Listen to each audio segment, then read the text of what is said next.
Celeb wife. Fíìmù eléyìí tún ní agbára o. Kọ́lọ́run má yẹ ká fẹ́yàwó tí apá wa ò ní ká. A gbọ́ nípa ti celeb, owó tún ní celeb wife. Nígbà tí ọkọ ẹ lókìkí tí wọn náà tó wá ń fò kìkì ẹ̀ tí o tó tún fi ń dára oríṣiríṣi káàkiri tó wá ń ṣe yàmàyàmà kiri àdúgbò. Ẹ̀yin tèmi, báwo ni ẹ káàbọ̀ sórí channel wa? Ẹ káàárọ̀, ẹ káàsán, ẹ káalẹ́ níbikíbi tí ẹ bá ti ń wò wá. Eléyìí tí a tún fẹ́ sọ̀rọ̀ nípa ilé ní celeb wife. Fíìmù tó wà interesting gidi gan, tó jẹ́ fíìmù tó kọ́ ni lọ́gbọ́n.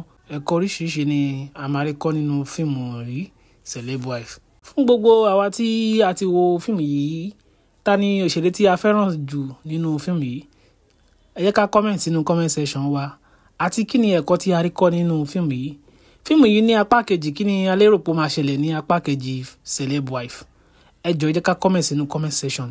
Ó máa wù mí láti gbọ́ lẹ́nu gbogbo wa pátápátá òṣèré tá a fẹ́ràn jù, ẹ̀kọ́ tá a rí kọ́ nínú fíìmù yìí, àti kí ni ó máa ṣẹlẹ̀ sí celeb àti ìyàwó ẹ̀, ìyẹn Kiki Bakare àti ìyàwó ẹ̀ nínú apá kejì. Gẹ́gẹ́ bá a ṣe mọ̀ pé Kiki Bakare ni celeb gangan fún ara rẹ̀. Ìgbà míì wà tó yẹ pé ó láwọn díìlì kan tó yẹ pé kò yẹ kéèyàn máa gbà rárá. Ìyàwó ti lọ ṣí díìlì gbà o.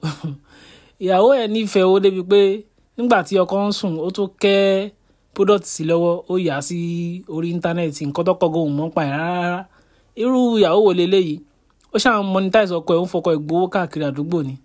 Kọ́lọ́run ṣàánú wa ni, Kọ́lọ́run má yẹ ká ṣe ìyàwó fẹ́. Ó ti kó ọkọ ẹ̀ sí yọ́yọ́ báyìí o. Àwọn ọlọ́pàá ti arrest celeb fún ara rẹ̀ báyìí. Kí ló máa ṣẹlẹ̀ nínú part 2 celeb wife?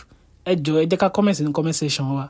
Ká má gbàgbé láti subscribe sí apá kejì bá ti jáde. Àwa la máa kọ́kọ́ ní àǹfààní láti wò.